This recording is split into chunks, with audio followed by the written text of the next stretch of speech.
A gente está lendo na nossa leitura bíblica diária, em ordem cronológica. Deixa eu fazer uma pergunta muito arriscada aqui. Quem ouve os devocionais da igreja diariamente?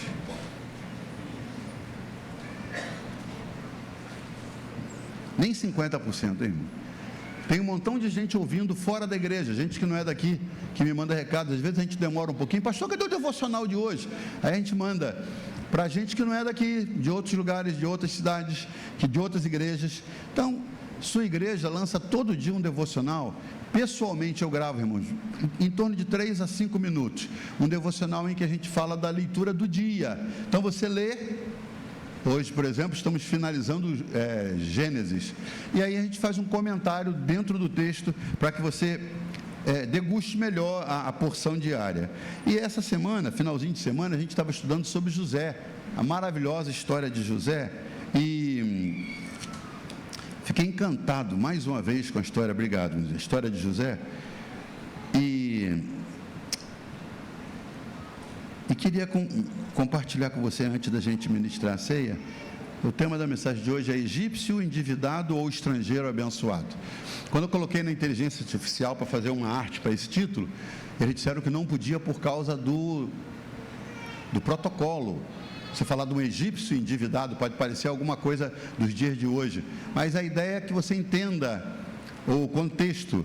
Nós estamos lendo em Gênesis de uma fome tremenda que houve no mundo, confirmado pela ciência, pela arqueologia, em que o Egito passou 7 anos de muita fartura sob a administração de José, e ele encheu os celeiros, construiu novos celeiros, e depois, nos anos de escassez, o mundo inteiro veio comprar, mas primeiramente os egípcios. E os egípcios foram comprando sementes que acabaram os que eles tinham, e depois não tinham comida ainda e vieram vender o seu gado para o faraó, e depois venderam suas propriedades, e por último se venderam como escravos para não passarem fome. E quem administrava tudo isso? José. Então, os egípcios, que eram os donos da casa, estavam tão famintos que se venderam como escravos para o próprio faraó, o líder deles, está na sua Bíblia. E José disse assim: hoje eu vos compro para o faraó como escravos, a vocês e suas terras, mas vocês não morrerão de fome, porque o faraó vai dar as sementes para que vocês plantem nas terras que agora são dele, e vocês de tudo que colherem vão dar 20% ao faraó. Tem gente que acha que o dízimo, que é 10%, é alto. O faraó cobrava 20%, e era justo, porque eles não tinham mais nada, eles estavam morrendo de fome. Eles deram as terras e assim mesmo como escravos, e o faraó falou: ok, para que vocês não morram de fome, eu vou dar as sementes, vocês vão plantar na minha terra. Isso até hoje se faz, é arrendamento de terra. A pessoa tem uma terra e ela arrenda para uma família, para alguém que quer plantar ali, e do que se colhe, paga-se uma porcentagem que normalmente é 20%, assim como fez o faraó. Mas a situação, quando você lê o texto que nós separamos aqui, Gênesis 47, do 5 ao 12, parece que essa sessão bíblica, irmãos, não faz parte do contexto, porque a gente está lendo antes, falando de fome, gente morrendo, gente vindo do mundo inteiro, gente vendendo sua própria alma, seus bens, seus negócios, seu gado para sobreviver. E aí a família de José, diz o texto, vem a convite do faraó para o Egito. E olha o que diz o texto, versículo 5: então Faraó disse a José, quando a família dele chegou lá de Canaã, no meio da fome: seu pai e seus irmãos vieram para junto de você, a terra do Egito está à sua disposição. No meio da escassez, a terra do Egito está à sua disposição. Faça com que seu pai e seus irmãos se estabeleçam na melhor região da terra, que morem na terra de Gósen. Melhor lugar do Egito era a terra de Gósen. O faraó falou: manda que eles se estabeleçam lá. Olha só, irmão, no meio da escassez, da luta.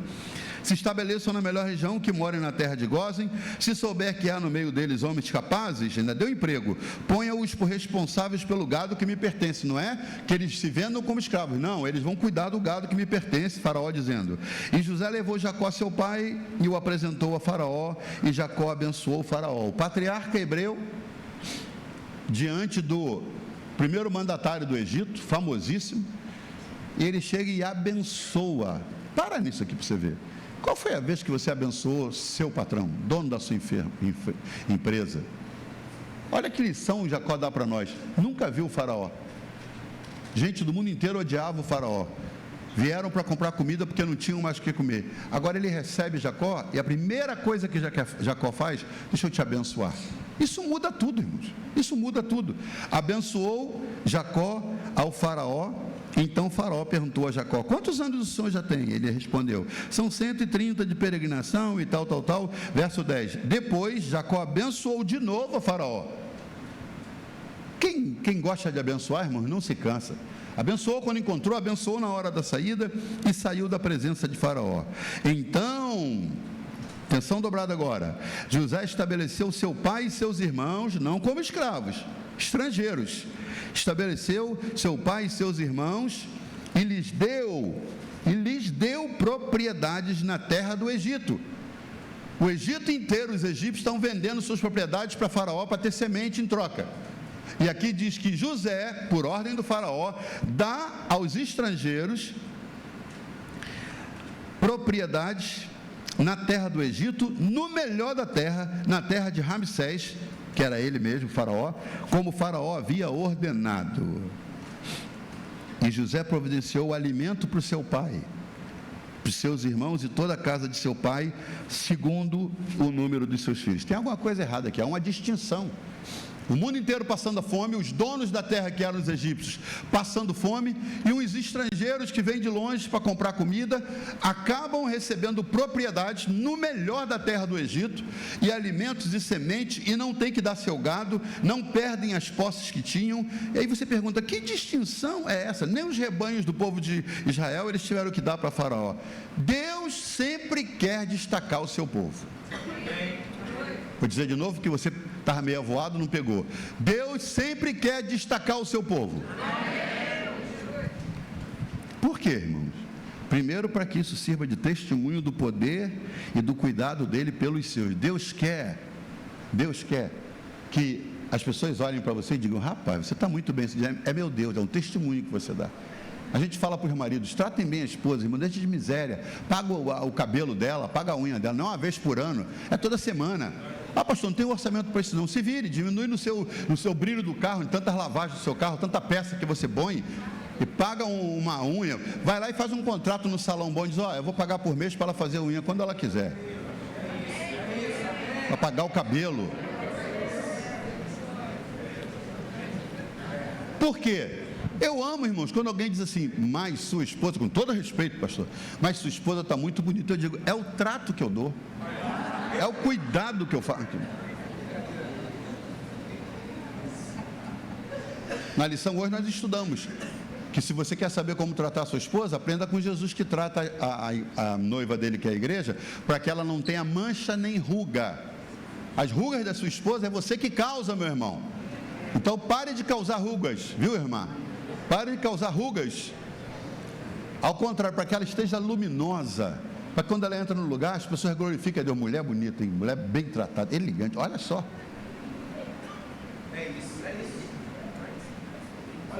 Deus quer que você seja distinguido, destacado, para que as pessoas olhem e glorifiquem a Deus. A Bíblia diz, palavra de Jesus, para que eles vejam as vossas boas obras e glorifiquem o Pai que está nos céus. Então, primeiro, Ele quer que sirva de testemunho do cuidado dEle por você. E segundo, para que com isso outros queiram vir conhecer esse Deus e servir esse Deus, que te sustenta no meio da escassez, que te enriquece no meio da pobreza, que cuida de você quando ninguém está sendo cuidado.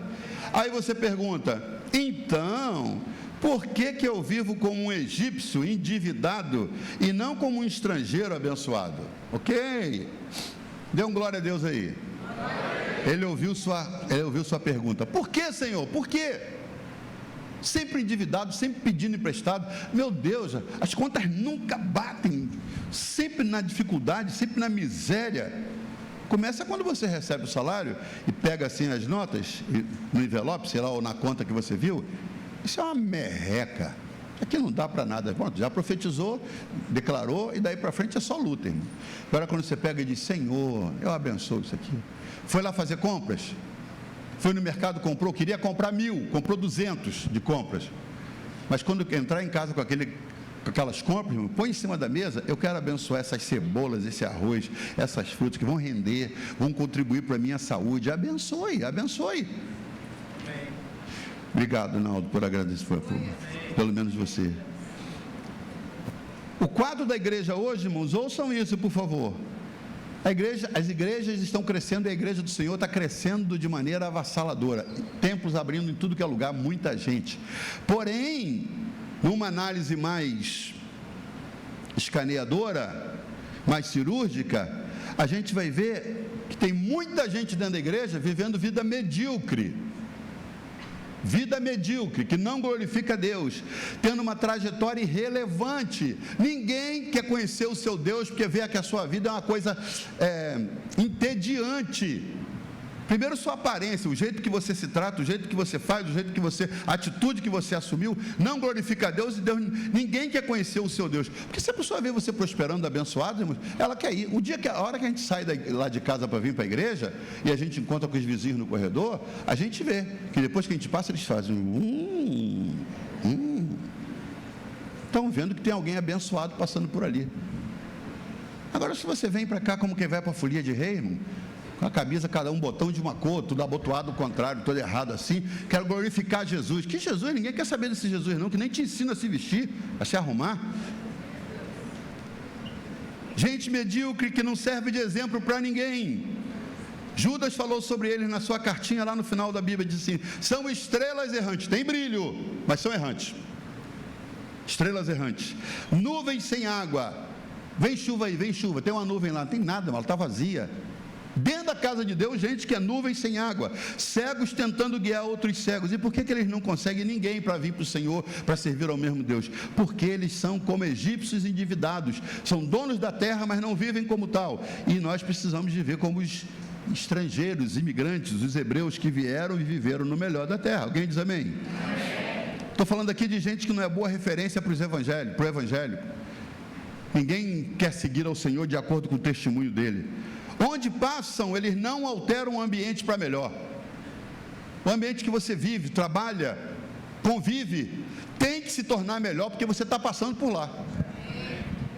De vez em quando a gente ouve testemunhos dos nossos irmãos aqui que dirigem carro de aplicativo, contando os testemunhos das pessoas que elogiam. Agora, você já pensou? Você é dessa igreja, Jesus, que isso seja só uma ilustração. Você é dessa igreja e dirige um carro de aplicativo. Quando a pessoa entra no seu carro, lata amassada no fundo, resto do Mac, resto do Burger King, tudo por ali. A pessoa entra, senta, o banco está molhado, molha a roupa da pessoa. Aí você diz: eu queria aproveitar e fazer um convite. Não faz, irmão, não faz. Eu sou da Oasis. Não diz. Fica quieto. Porque talvez se você falar, ele vai dizer: lá dentro ele está falando, não quero conhecer não. Se você é assim, quando a gente exige... E a gente sabe, eu sei que eu sou exigente, irmão. Quando a gente exige, a gente quer fazer de você uma referência boa para a sua casa, para o lugar onde você passa, em qualquer lugar onde você passar. Onde você passa, você tem que alterar o ambiente para melhor. Essas pessoas que eu estou citando aqui, que vivem como egípcios, não contribuem para melhorar o lugar onde vive, nem as pessoas com quem convivem. Você tem que mudar de atitude. Onde passam, elas não alteram o ambiente. E o Senhor disse em Isaías, eu repito: se quiserdes e ouvirdes, comereis o melhor dessa terra. Então, por que você não desfruta do melhor dessa terra? Você que está me ouvindo, por que você não desfruta? Você que se animou com o meu testemunho de primícias. Meu Deus, olha, ganhou 20 vezes. Faz a matemática aí. Se você deu 100 de primícias, você receber 20 vezes, 2.000. Foi mais do que isso. Bem mais do que isso que eu recebi. Mas você diz: eu quero isso também. Aqui a Bíblia está dando a receita. Se quiserdes, você quer, irmão? Se quiserdes. Isso fala de vontade para receber. Não ter vontade fraca nem preguiça. E tem muita gente que não recebe, irmãos, primeiro, porque não está disposto. Se quiserdes, aí eu até queria, mas tem que se mover, tem que ir. Melhor ficar por aqui. Que se vier, tem muita gente aí pedindo esmola. Eu falei de Naldo de manhã, a gente foi no banco lá na Doc Lobo, e um banco numa rua boa, irmãos, rua grande, lá na Tijuca, e o banco tem 2 portas de vidro, como a nossa ali. Veio uma mulher mendigando e sentou em frente de uma porta. A porta era mais estreita que a nossa, só dava para passar uma pessoa. Ela bloqueou uma. Cada pessoa que abria a outra porta tinha que passar assim. Você imagina a porta de um banco, passava assim de lado, os gordinhos tinha que passar em diagonal, porque ela bloqueou uma porta. Aí quando a pessoa entrava, ela dizia assim, traz alguma coisa na volta para mim, ela já deixava o recadinho dela. Quando a pessoa voltava, ela ficava, aí ela botava a mão na porta assim, para a pessoa saber que ela estava ali. Uns davam, outros não. Mas ele levou uns 40 minutos lá dentro, eu comecei a computar pela cor da nota, vendo as notas que ela recebia. E, irmãos, em 40 minutos a mulher fez mais de R$100. Por que ela vai querer pegar um trabalho para trabalhar de 8 da manhã às 5 da tarde, irmão? Não tem vontade. Está vindo a minha mão, sem eu fazer nada. E o dono do restaurante do outro lado da rua ainda trouxe a quentinha para ela, falou, a quentinha de hoje, que tem todo dia. Por quê? O Senhor falou, se quiserdes e ouvirdes, não comereis a esmola desse mundo, é o melhor dessa terra, mas você tem que querer, fala de vontade, de eliminar a preguiça e de ouvir fala de obedecer. Se você só fala e não obedece, não tem como comer o melhor dessa terra, tem que viver como um egípcio endividado, mas não é a vontade do Senhor. Ele quer que você viva como um estrangeiro. A Bíblia diz que nós somos peregrinos e estrangeiros, mas um estrangeiro que vive bem para glorificar o nome do Senhor. E se você quer transbordar esse ano, diga amém. Amém. Se você quer transbordar esse ano e desfrutar do melhor de Deus, conforme Ele prometeu em Isaías, ouça o que o Espírito diz à igreja. Apocalipse diz assim, nas 7 cartas da Ásia Menor, quem tem ouvidos, ouça o que o Espírito diz à igreja. Não é quem tem orelha, quem tem ouvidos. Fala de prestar atenção. Presta atenção no que eu vou te compartilhar com você agora. Se você quer alcançar o que ninguém alcançou, sirva onde ninguém quer servir. Se você quer alcançar o que ninguém alcançou, sirva onde ninguém quer servir. Como é que é isso, pastor? Bíblia? José, 16 anos, antes, 14, 15. Como é que José serviu o seu pai? O pai chamava, meu filho, vem cá. Seus irmãos estão por aí há dias pastoreando. Eu quero que você vá e observe se eles estão fazendo o bem. Pai, eu não gosto desse serviço, pai, não tem nenhuma nobreza nisso. Vá, meu filho, eu preciso que você me sirva nisso. Ele servia em algo que ele não gostava de fazer, vigiar os irmãos, tanto que ele ganhou o ódio dos irmãos. E às vezes Deus quer abrir as portas do ano para você, para te fazer prosperar, para você alcançar o que não alcançou até agora, mas você tem que começar servindo onde ninguém quer servir. Ah, pastor, quero servir. Os voluntários chegam aqui. Quero servir, pastor. Ah, estou pronto. Tem um microfone para louvor? Louvor está cheio no momento, não tem vaga. Ah, eu queria... Pastor, mas eu estou pronto para fazer qualquer coisa. Aí vem o teste de ouro. Então tá bom, querida. Vai para o Kids. Ai, Kids, sangue de Jesus. Kids não. Kids não, pastor. Você falou que era qualquer lugar. Não, Kids não, pastor. Eu gosto de me arrumar e ficar arrumadinho até o final do culto. Que de bagunça a gente sai despenteado de lá. Meu Deus, é criança com nariz escorrendo, criança gripada, criança com dengue, criança com Covid. Criança tem de tudo, pastor, passa para a gente tem que conviver com isso. Quer alcançar o que ninguém alcançou como José? Sirva onde ninguém quer servir. Ah, eu vou para o estacionamento. Vai para o estacionamento? Aí, primeiro dia de estacionamento, vem a irmã estacionar, quase atropela ele, quase acerta a coluna. Meu Deus, o que é isso, pai? Que lugar é esse que me colocaram para servir? Pois é, eu estou falando para a irmã, vem, e ela indo. Vem, irmã, vem, e ela indo. Para a irmã, dora para o lado de cá, ela foi para o lado de lá. Pastor, assim não tem jeito.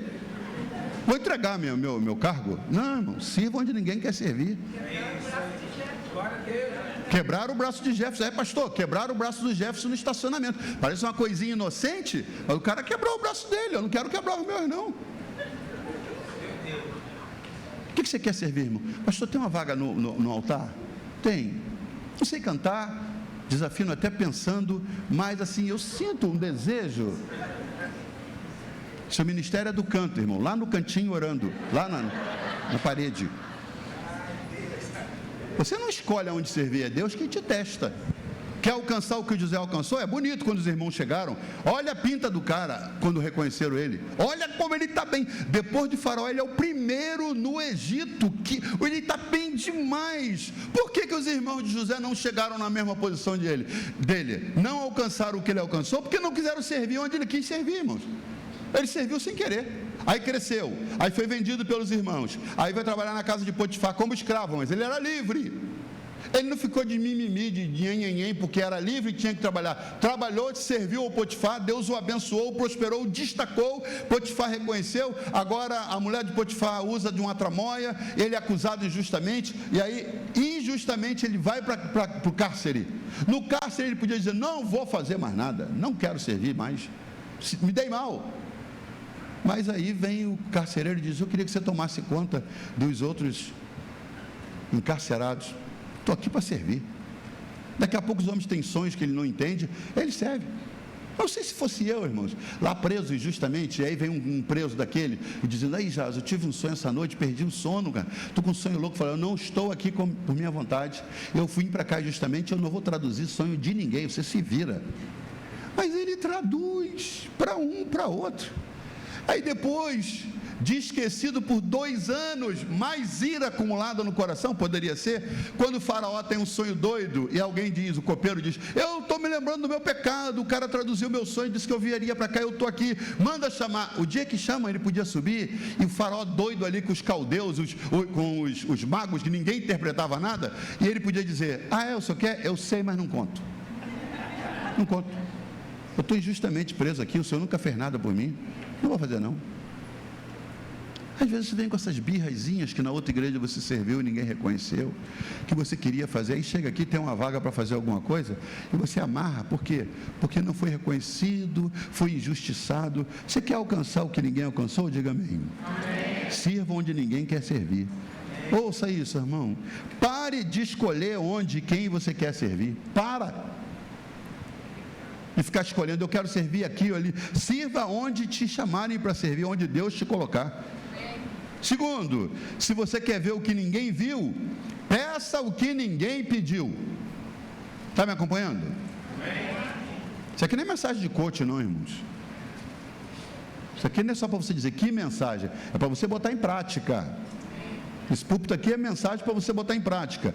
Se você quer ver o que ninguém viu, peça o que ninguém pediu.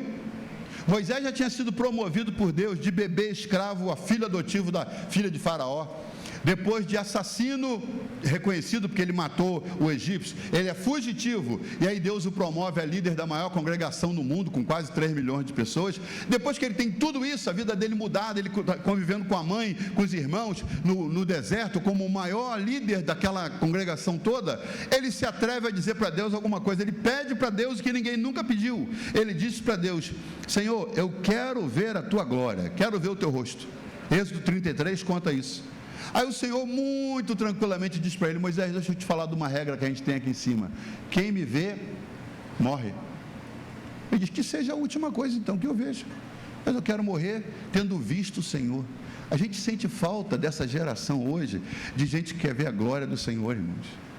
As pessoas querem ver outras coisas, mas Moisés, que tinha tudo, falou: eu quero ver a tua glória, quero ver o teu rosto. E o que o Senhor falou? Quem me vê morre, mas ainda assim, que você quer ver, eu vou te mostrar. Tomou todos os cuidados, Deus o colocou numa fenda, falou: vou passar com minha mão protegendo para você não morrer, você vai ver só as minhas costas. Deus tem costas, irmãos. Deus mostrou para ele o que Deus não usa. Deus não precisa de um corpo para se manifestar, mas para atender o desejo do coração de um homem que queria ver o que ninguém viu, Deus falou: fica na rocha que eu vou passar e vou mostrar. Depois dali Moisés disse: você já viu Deus? Não, eu vi. Eu como? Passou, eu vi. Você já viu ele passando? Não, eu vi passando. Ele com a mãozona assim me protegendo. Eles vão dizer: mas quem vê morre. Ele me protegeu, ele não deixou eu ver de vez tudo, mas ele permitiu que eu visse. Por quê? Porque se você quer ver o que ninguém viu, peça o que ninguém pediu. Tempos atrás alguém me bloqueou: pastor, essa história do dente de ouro, quando começa assim, essa história do dente de ouro, parece que é uma história, que é uma fábula, né? Essa história do dente de ouro, como é que o senhor conseguiu? O senhor pediu? Não, eu não pedi. Não, para você saber, ele está aqui ainda. Esses dias eu fui na nossa dentista aqui e pedi para ver. Está aqui ainda, hein, pastor? Bonito de ver, hein? Tá, é para os incrédulos, tem que morrer de raiva, né? Aí você diz assim: mas eu nunca vi um negócio desse. Mas você já pediu, irmão? Já pediu? Você pediu assim: Senhor, eu quero ter uma revelação maior da tua presença. Eu quero crescer no conhecimento de Ti. Oséias disse assim: conheçamos e prossigamos em conhecer o Senhor. Falta hoje isso, irmãos. Gente que se atreva a pedir a Deus para uma revelação maior. Deus disse para Moisés: você vai ver e não vai morrer. E deu ainda dois bônus para ele. Depois ele subiu no monte, viu o Senhor, e desceu. Tamanha era a glória de Deus no contato com ele, que ele teve que botar um pano no rosto, que brilhava o rosto dele. E mais tarde, depois de ele ser considerado morto, ele apareceu no monte da transfiguração e viu o Senhor em glória. Deus mostrou a glória dele para Moisés, e depois mostrou a glória do Filho de Deus para Moisés também. Por quê? Por que mais ninguém viu? Porque ninguém pediu. Por que você não vê essas coisas extraordinárias de Deus? Você tem pedido? Ou é aquelas orações generalizadas? Eu oro pela Oasis todo dia. Como é a sua oração, meu irmão? Senhor, abençoa a Oasis. Pô, nem por mim assim você não destaca, nem meu nome. Não, pastor, mas Deus sabe do pacote. A gente conheceu um que ele escreveu uma oração, aí segunda-feira ele falava, Senhor, aí ele lia a oração toda. Na terça ele dizia, Senhor, é aquela mesma lista, não mudou nada não, o Senhor continua abençoando. Na quarta ele falou, Senhor, a lista está de pé, entendeu? Não vou lhe incomodar, o Senhor já sabe, a Bíblia diz que o Senhor sabe até o que sai antes de sair da boca, o Senhor já conhece a lista, está abertinha lá, é só ver. Ele não queria mais orar, ele não queria tempo com Deus, irmão. Ele queria um Deus que só abençoa, que dá coisas. Eu quero o pão do Manel, mas eu não quero nada com o Manel. E Deus quer intimidade, relacionamento. Ele se encantou com a oração de Moisés. Moisés, tu sabe o que você está pedindo? Tu vai morrer, meu filho. Eu quero, mesmo que eu morra. Deus falou, vou mostrar. E hoje a gente sente essa falta de atrevimento espiritual. Gente dizendo, Senhor, eu quero ter uma revelação maior. Ao entrar no rio que Ezequiel viu, o rio que saía do altar, o rio tinha água pelos arteiros, depois água pelos joelhos, depois água pelos lombos, depois a água subia e a pessoa tinha que nadar se quisesse. Tem gente hoje, irmãos, ainda com a aguinha no pé. 30 anos de crente, só molhou o pezinho. Gente que vai no clube, daquela piscina olímpica, com 10 raias, e senta na piscina infantil, e fica ali com os pezinhos, atrapalhando as crianças ainda. Espiritualmente tem esse tipo de gente que não quer algo maior, uma revelação maior de Deus. Gente que só fica na borda. Trampolim, nem pensar, ele olha para o trampolim e fala, o sangue de Jesus tem poder.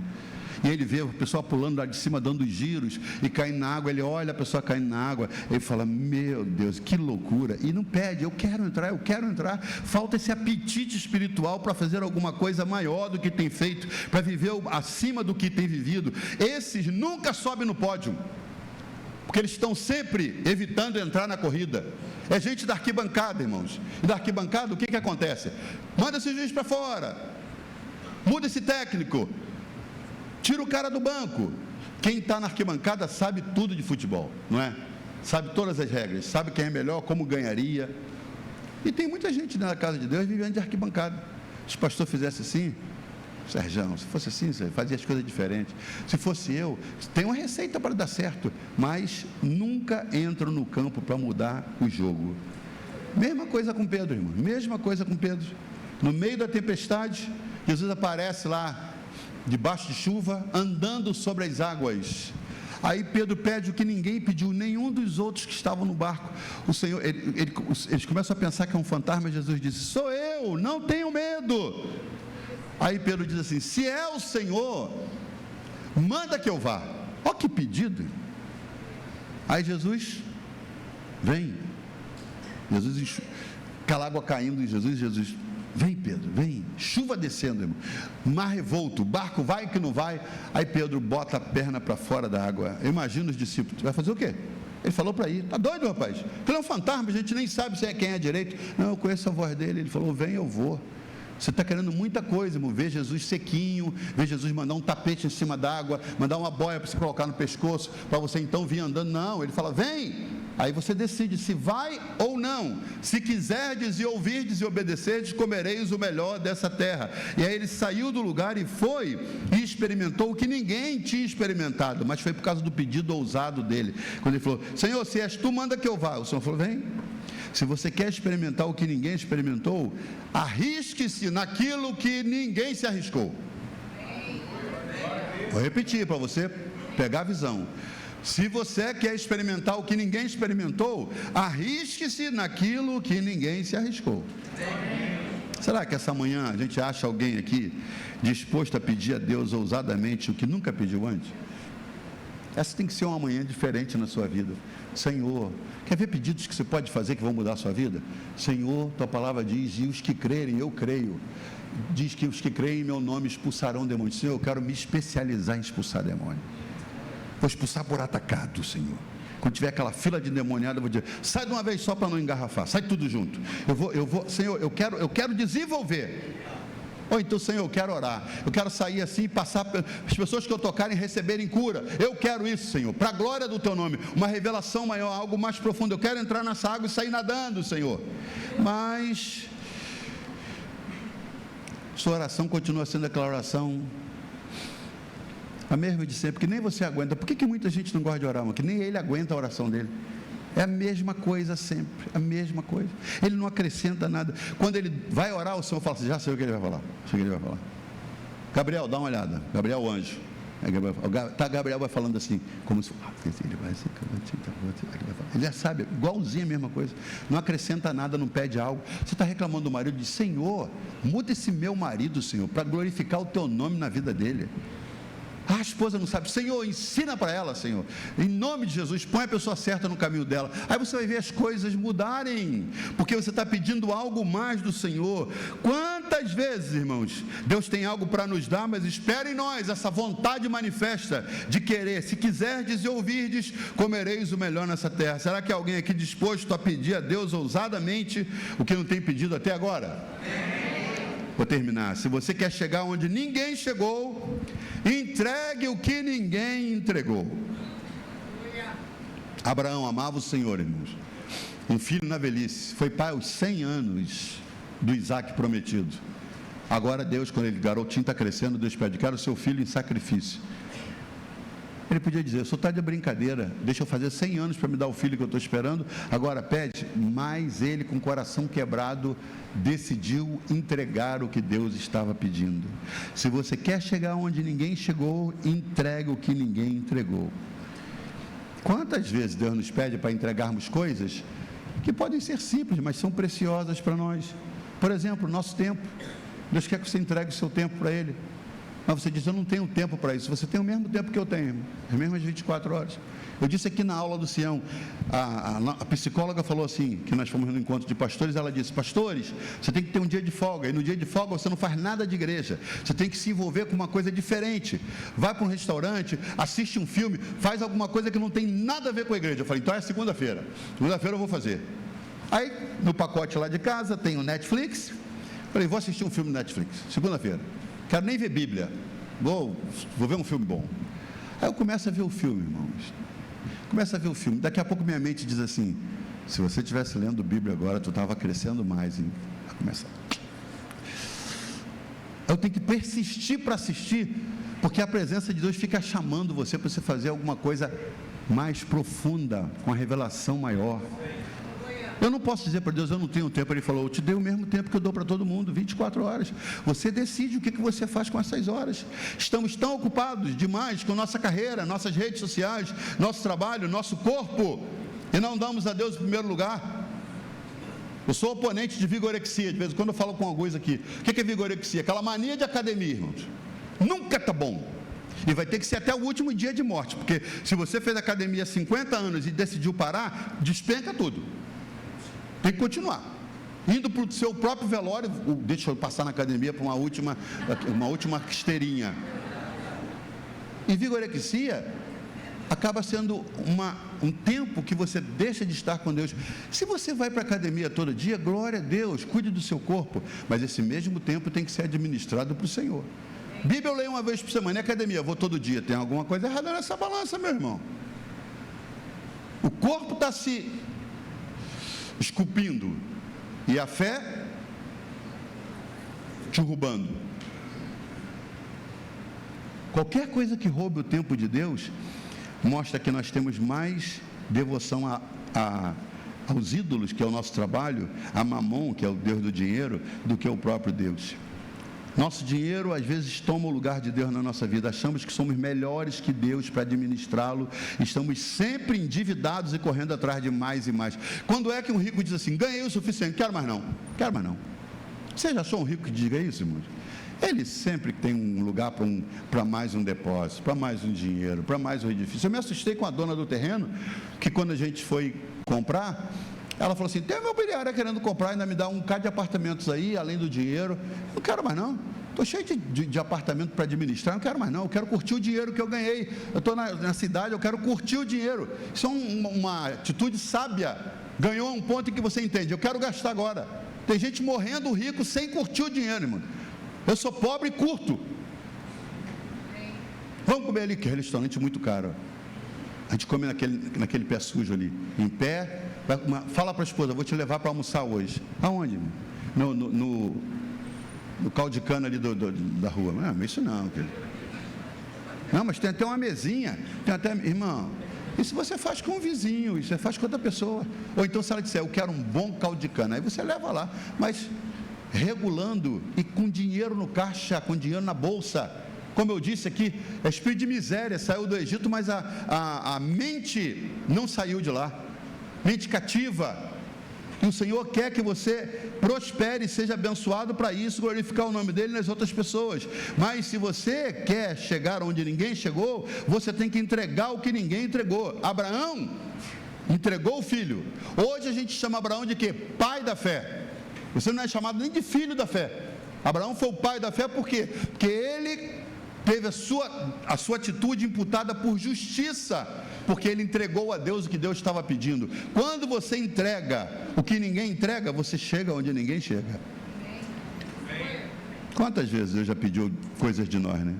Não é de estranhar que a geração de hoje é essa geração de gente irrelevante que não glorifica a Deus com sua vida, vive mais como egípcio escravizado do que como um filho abençoado. Abraão foi chamado pai da fé. Do que você é chamado, meu irmão? Na galeria dos heróis da fé, se fosse escrita hoje, tinha uma vaguinha para você? Tem lá mulheres, gente que foi cerrada ao meio como Isaías, estão na galeria da fé. Por quê? A vida deles foi relevante. E Abraão foi assim também. Mesma coisa com Eliseu. Como é que Eliseu faz tanto milagre, irmãos? Fez o dobro de Elias e até morto. Na hora que os caras vieram fazer o enterro, imagina a cena. Os caras estão trazendo um corpo para enterrar, de repente ouvem que os inimigos estão chegando. Não dá para fazer o enterro agora não. Joga nessa cova aí. De quem era a cova? De Eliseu. Quando o corpo morto bate em cima da cova de Eliseu, o cara se levanta e sai correndo também com eles. Aí você diz, meu Deus, o que é isso? Isso pode acontecer com você. Até seu defunto, até seu corpo morto é capaz de operar um milagre e ressuscitar outro. O cara ressuscitou depois de morto, irmãos. Ele morto ressuscitou um outro cara morto. Elias fez 7, ele fez 14. Por quê? Por causa da entrega. Está ele lá com 12 juntas de bois. São 24 bois, porque a terra não era fácil. E ele com arado tentando romper aquela terra cheia de cascalho, cheia de pedra. Está trabalhando ali porque ele era o herdeiro daquilo. Elias passa, joga o manto sobre ele e fala, aí, tem um negócio para você, tem uma missão para você. Ele fala, só um minuto. Ele pega os últimos bois, sacrifica no churrasco, chama a família, despede, estou indo. Quanto você vai ganhar, meu filho? Não vou ganhar nada não, vou atrás do profeta. Prometeu aposentadoria? Não. Plano de saúde? Não. Você tem tudo aqui. Estou indo atrás. Hoje está difícil de você arranjar um vocacionado. Às vezes eu vejo jovens aqui na igreja tão poderosamente usados por Deus que poderiam estar dirigindo igrejas e fazendo mais. Pastor, é que é muito incerto, né? Pastor, a gente ouve, pastor passa dificuldade, passa. Conversa com a esposa, com as crianças, precisa saber. Então, eu estou querendo uma carreira mais segura. É porque você está escolhendo a sua carreira e não deixando que Deus escolha por você. Se você quer chegar onde ninguém chegou, você tem que aprender a entregar. Eliseu entregou tudo e até morto ele fez milagres. Quer alcançar o que ninguém alcançou? Entrega o que ninguém entregou. Paulo, a mesma coisa. Termino com Paulo hoje. Paulo estudado, irmão, poliglota, mas perseguidor do reino de Deus. Quando ele tem uma entrada, um encontro com Jesus e ele cai cego, a primeira pergunta que ele faz, quem és, Senhor? O Senhor fala, sou Jesus a quem você persegue. Aí depois que Jesus se identificou, ele falou, que queres, Senhor? Entrega, que queres, Senhor? Entra na cidade e lá te será dito o que fazer. Dali para frente, a vida dele foi entregue completamente ao Senhor. Ele não ia onde ele queria, ele não pregava onde queria. Tentamos ir na Bitínia, o Espírito não permitiu. Tentamos ir na província da Ásia, o Espírito não permitiu. E aí vamos para onde? Tem um sonho com o homem da Macedônia dizendo, vem para cá. Aí ele foi para lá porque Deus estava chamando. Paulo deixou de ser dono de si e ele registrou isso em Atos capítulo 20, 24, quando ele diz assim, em nada considero a minha vida por preciosa, desde que eu cumpra a minha missão que recebi do Senhor para testemunhar o Evangelho. Quando a sua vida perde o valor para você, é que a vida de Deus começou a ser valorizada na sua vida. a minha vida por preciosa. Quando alguém falou para ele assim, mas você sabe muito, cara, você fala vários idiomas, sabe o que ele disse? Eu considero tudo isso como esterco. Estou pegando todo o conhecimento que eu tenho e colocando na planta da minha vida, como esterco na planta, para que eu cresça. Eu não vou me ufanar dessas coisas que eu tenho, ou que eu sei, ou que eu adquiri. Eu entreguei tudo para o Senhor. E quando você vê aonde Paulo foi mais longe que todos os outros. Paulo ministrou para judeus, para gentios, para pobres, para reis, operou milagres extraordinários, e até os lenços do seu corpo, ele suando lá e ministrando, os lenços suados de Paulo eram levados e colocados em cima dos enfermos que não podiam vir, e os caras eram curados.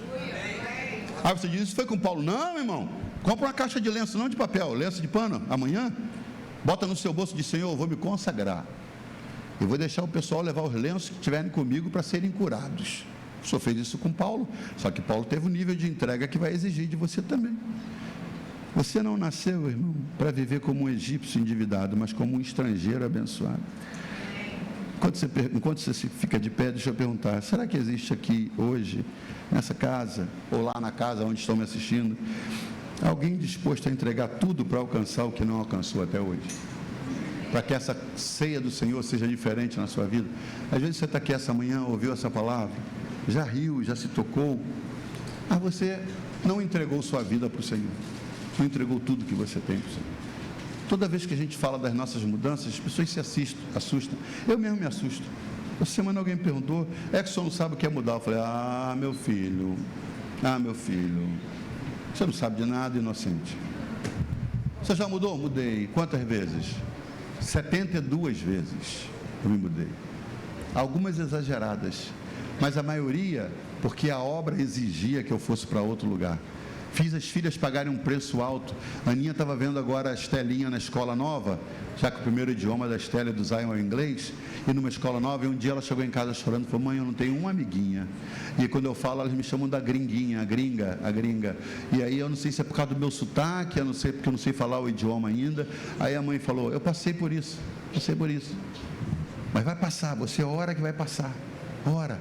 Aí no dia seguinte a avó chegou para ela e falou, eu soube que você estava tristinho ontem. Falou, até chorei, vó, mas já passou. Saber o que é você mudar de estado, mudar de país, mudar de idioma, por causa de um chamado de Deus, eu oro para que você tenha essa experiência com Ele, e Deus te chame para entregar tudo. Tem tanto potencial aqui reunido nesse lugar. Isso aqui é um paiol, essa manhã, é um paiol de potencial. E por que esse potencial não extrapola? Por que não acontece? Por que sua vida parece um Boeing no aeroporto? Que a colocação que a gente trouxe baseado na palavra do Vander aqui na terça-feira, na sexta-feira. Isso aqui, irmãos, é um estacionamento de Boeings. Estou olhando aqui, um 747, 727, 777, tem um montão de Boeings aqui. Mas que, por temer os céus, que são incertos, que podem correr o risco de cair de lá, de despencar, então aonde é mais seguro? No aeroporto. E no aeroporto eu estou seguro, pastor. Só que aviões não foram feitos para ficar no hangar, eles foram feitos para voar. E o risco existe e é grande, mas você não foi feito para ficar no hangar apodrecendo. Lá perto de Las Vegas tem um cemitério de aviões, e os ministérios vão lá comprar aviões usados, porque se não comprarem, irmãos, eles ficam lá. Está lá o do Elvis Presley, que morreu em 77, um dos aviões dele está lá. Se você entrar no Google, você vai ver um avião vermelho, bonitão, que era dele, está lá. Serve para quê, irmãos? Para quê? Para alguém dizer assim, aquele era o avião do Elvis. Pode visitar? Não. Pode viajar? Não. Pode dar uma voltinha? Não. Está enferrujando ali, apodrecendo. Não pode ser vendido, não pode entrar para um museu, não pode nada, está lá. E tem muito crente bom dentro da casa de Deus, como um Boeing no hangar do aeroporto. Mas aqui, pastor, é seguro? Eu não quero essas loucuras que você passou, não. Não, as minhas eu passei, você vai passar as suas. Mas você vai ter que sair do aeroporto como saiu Abraão. Sai da tua terra. Você vai ter que se arriscar a fazer o que nunca fez para alcançar o que ninguém alcançou. Essa manhã, se você diz, eu quero me entregar para o Senhor, eu quero. Pode ser que seja a primeira vez que você esteja aqui, ou veio mais de uma vez, mas você não entregou sua vida para Ele ainda, você ainda é o dono da sua vida. E essa manhã Ele está te desafiando, entrega a sua vida para mim. O texto diz assim, entrega o teu caminho ao Senhor, confia nele e tudo mais Ele fará. Por que o tudo não acontece? Porque você não começou do início entregando. Mas essa manhã você pode entregar ao Senhor e você vai participar da melhor santa comunhão da sua vida. A Santa Ceia melhor da sua história. Amém, glória a Deus. Você pode tomar o seu lugar.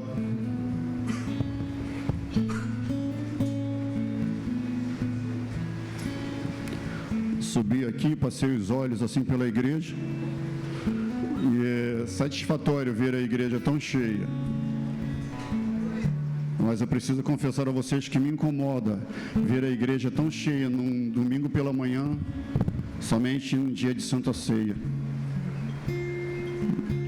Na maioria dos domingos a gente não vê a igreja tão cheia assim. Ou tem errado alguma coisa com a gente, ou tem errado alguma coisa com Deus. E como Deus não erra, tire suas próprias conclusões. Eu vi uma frase aqui do nosso pastor hoje pela manhã. Está escrito: se quiseres, atitude, e ouvirdes, obediência. Se quiseres, mudança de atitude, e se ouvirdes, obediência. Eu acho que o chamado hoje para nós não foi somente para dar um passo, para sermos mais usados por Deus, ou mais ousados diante de Deus, mas também para servirmos mais ao Senhor, estarmos mais na casa dele no domingo pela manhã, porque se alguém exige honra, glória, louvor e gratidão, é o Deus a quem a gente serve. Será que a gente não está honrando nos nossos domingos pela manhã mais outras coisas do que a esse Deus que tem nos dado tudo, inclusive o fôlego de vida que Ele pode tirar a hora que Ele quiser?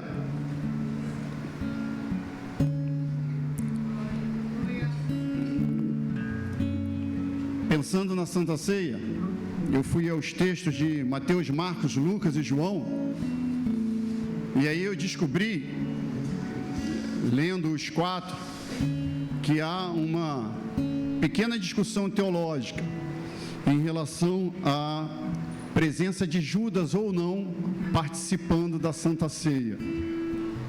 Eu, particularmente, no pouco que estudei, não sou nenhum teólogo, mas no pouco que eu estudei, eu acredito que Judas ele não estava na Santa Ceia.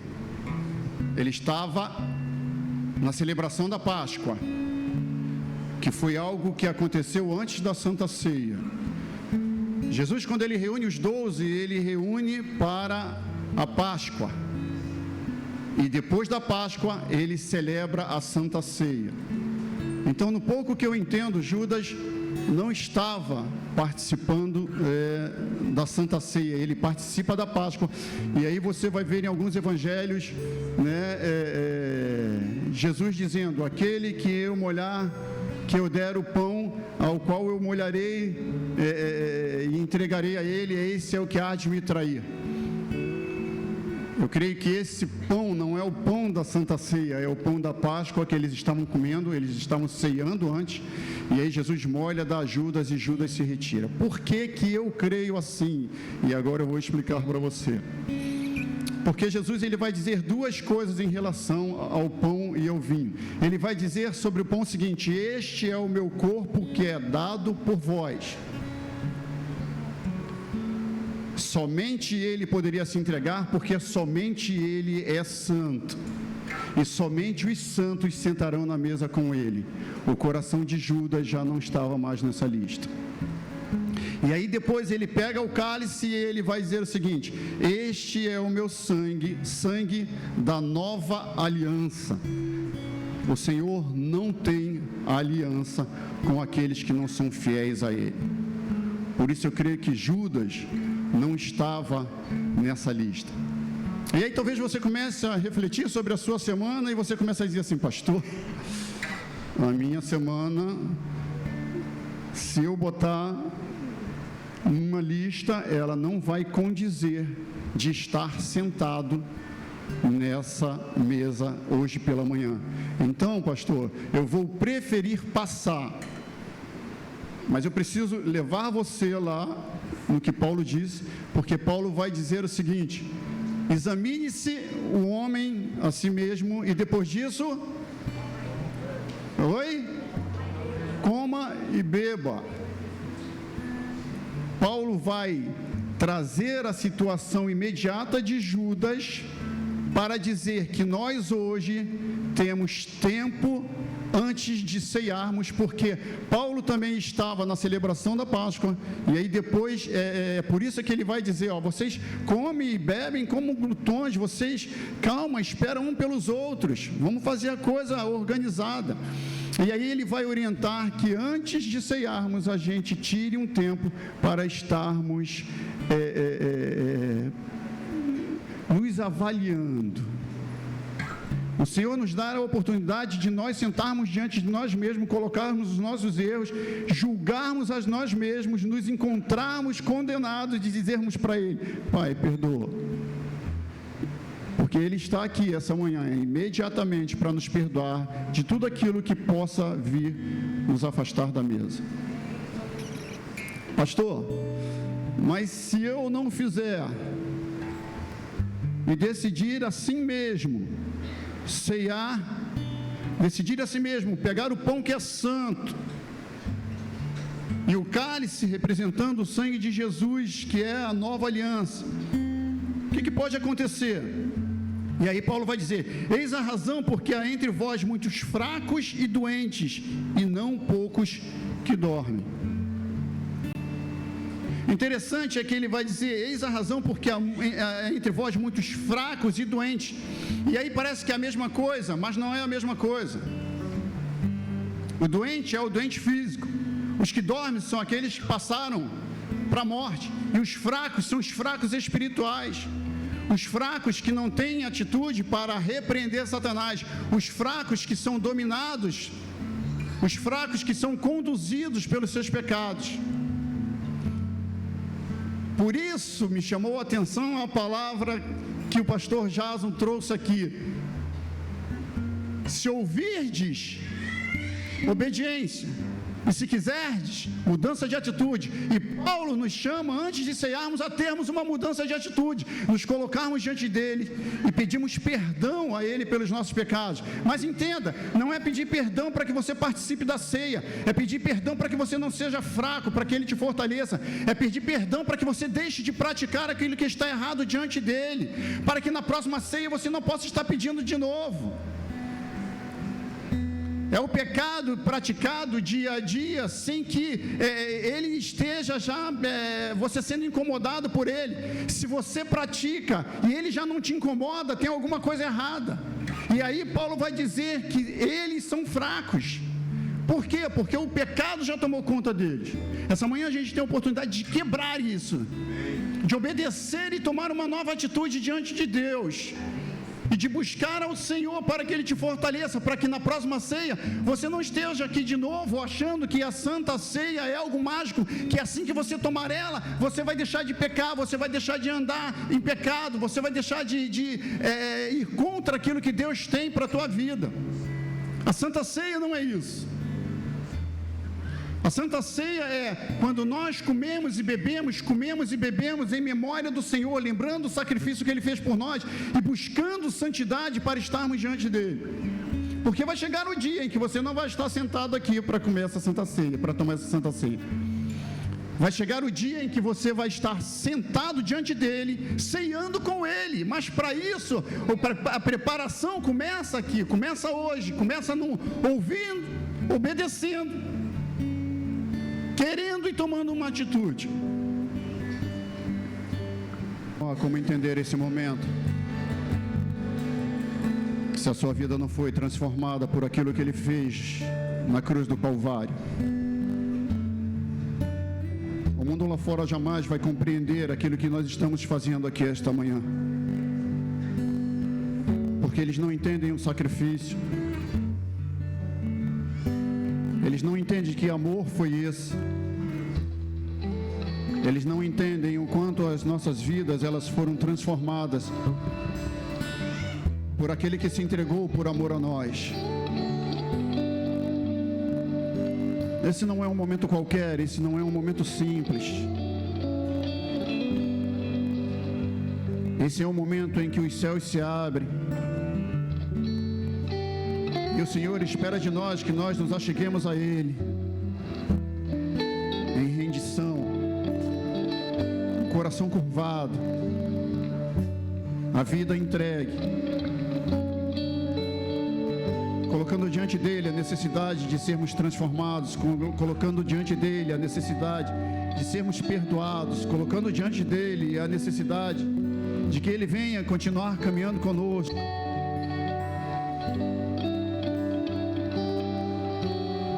Hoje pela manhã nós cantamos aqui que o nome do Senhor Jesus é sobre todos os nomes.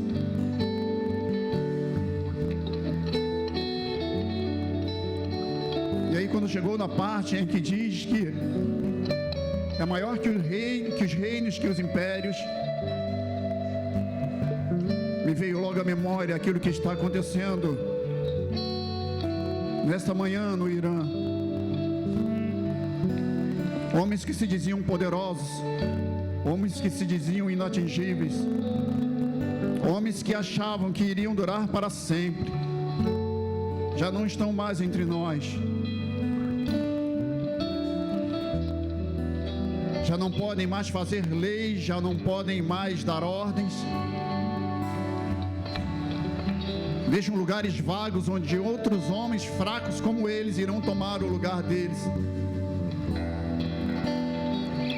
Mas aquele que está sentado no trono dos tronos, aquele que é soberano, aquele que reina para sempre, aquele que está por toda a eternidade, esse não será derrubado, esse não pode ser abatido, e é a esse a quem você serve. É a esse que os seus joelhos devem dobrar, é a esse que as suas mãos devem ser levantadas, é a esse que a sua voz deve chegar ao trono de glória. E que o seu louvor e a sua adoração seja como aroma agradável a Ele. Examine-se o homem, pois, a si mesmo, e só depois disso coma e beba, para que não haja aqui fracos nem doentes, para que não sejam recolhidos aqui, estando longe do Senhor. Essa é a palavra de Deus para a sua manhã. Esta é a palavra de Deus para você. Esta é a palavra de Deus que desce dos céus. Se quiseres ouvirdes, se tomardes uma atitude, se mudardes, se obedecestes, o Senhor vai mudar não só a tua história no caminhar nessa terra, mas o Senhor vai mudar a tua história por toda a eternidade, te chamando para estar com Ele, perto dEle, aprendendo pelos séculos dos séculos, por todo o tempo, quem Ele é e o que Ele tem para as nossas vidas. E Paulo vai dizer: porque eu recebi do Senhor, que também vos entreguei, que o Senhor Jesus, na noite em que foi traído, tomou o pão e, tendo dado graças, o partiu e diz: isto é o meu corpo, que é dado por vós, fazei isto em memória de mim. Senhor, nós estamos aqui esta manhã fazendo isso, Senhor amado, lembrando o sacrifício, Pai querido, que o Teu Filho amado fez na cruz do Calvário por nós. E te damos graça, Senhor Deus, porque assim diz a Tua palavra, Pai querido. Te agradecendo, te bendizendo, Senhor amado, porque não havia homem nessa terra, Pai querido, capaz de cumprir aquilo que o Senhor Jesus cumpriu, mas Ele cumpriu em nosso lugar. O preço que nós não podíamos pagar, Ele pagou, Senhor. A entrega que nós não podíamos ter, Ele teve por nós. E nós queremos te agradecer por isso, bendizer a Ti por isso. E nesta manhã, Senhor Deus, comermos desse pão, lembrando aquilo que o Senhor Jesus fez por nós. Comamos todos do pão.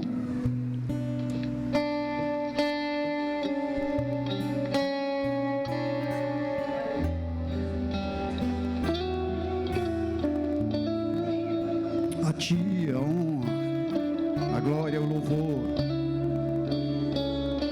A Ti a nossa gratidão, Senhor.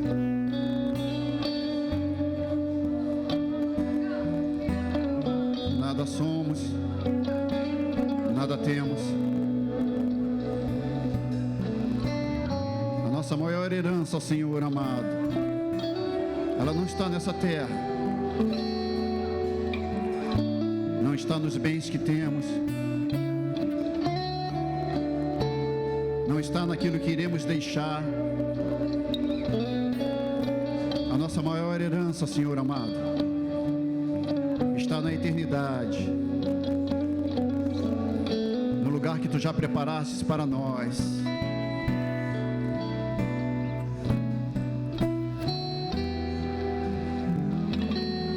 Por semelhante modo, depois de haver ceado, tomou também o cálice, dizendo: este cálice é a nova aliança no meu sangue. Fazei isso todas as vezes que o beberdes em memória de mim. Porque todas as vezes que comerdes este pão e beberdes o cálice, anunciareis a morte do Senhor, até que Ele venha. Obrigado, Deus. Estamos anunciando, Deus e Pai Todo-Poderoso, o Teu sacrifício, aquilo que Tu fizeste na cruz do Calvário por nós, Senhor amado. Capacita-nos, ó Deus e Pai amado, a estarmos fazendo isso, Senhor amado, durante toda a nossa vida, Senhor Deus. Até que o Senhor decida que chegou o tempo. Até que o Senhor decida que os selos devem ser abertos, as taças devem ser derramadas, as trombetas devem ser tocadas, e o Teu povo reunido contigo, Senhor Deus, em glória e eternidade, Pai amado. É por isso que almejamos, Pai querido. Esse deve ser o nosso sonho, essa deve ser a nossa visão, esse deve ser o nosso maior desejo, Pai querido. Ó Senhor amado, estarmos contigo por toda a eternidade, Senhor. Estarmos contigo, Senhor amado, para vivermos, Pai querido, sem dor, sem lamentações, sem doenças, sem faltas, Pai querido. Vivermos completos diante de Ti, Pai amado, porque é isso que Tu tens para nós. Nós aqui somos peregrinos, Pai amado. Nós somos passageiros neste lugar, Senhor amado. Que nós tememos, Pai querido, essa realidade para as nossas vidas. Que a Tua palavra, Senhor amado, seja em nós fôlego de vida, Senhor. Tu és o caminho, a verdade e a vida, Senhor. Tu és o caminho, a verdade e a vida, o único caminho, a única verdade e a única vida, Senhor. Que privilégio, Pai, estarmos aqui esta manhã. A gente não tem noção, Pai querido, do privilégio que é estarmos aqui esta manhã. Tantos que já se foram queriam estar aqui. Tantos que estão lá fora, Senhor amado, queriam estar aqui, Senhor amado. Mas a nós Tu desses o privilégio esta manhã, Pai querido, e nós Te louvamos, porque foi através do sangue do nosso Senhor Jesus Cristo derramado na cruz do Calvário, que foram perdoados os nossos pecados, nós fomos justificados, o véu foi rasgado de cima a baixo, e Tu nos desse, Senhor Deus, a liberdade de estarmos aqui contigo hoje. Nós Te louvamos e Te agradecemos por isso. Tomemos todos do cálice.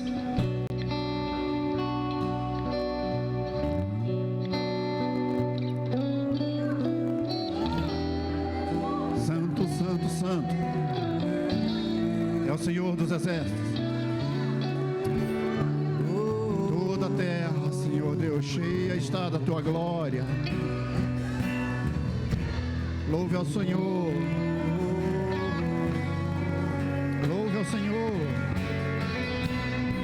Pai, nós queremos Te louvar, bendizer o Teu nome por tudo que Tu fizeste por nós essa manhã, Senhor. Nada do que foi feito, Senhor Deus, seria possível sem a presença do Teu Espírito Santo, Pai amado. E nós queremos Te agradecer, Pai querido, por nós sermos, Pai amado, instrumentos, e sermos, ó Deus e Pai Todo-Poderoso, moradas do Teu Espírito Santo. E nós Te louvamos, bendizemos o Teu nome, agora e para todo sempre, em nome do nosso Senhor Jesus Cristo. Amém e amém. Logo mais à noite a gente tem sala de oração, não se esqueça. Deus abençoe a sua vida, em nome do nosso Senhor Jesus Cristo. Sala de oração, 18h30.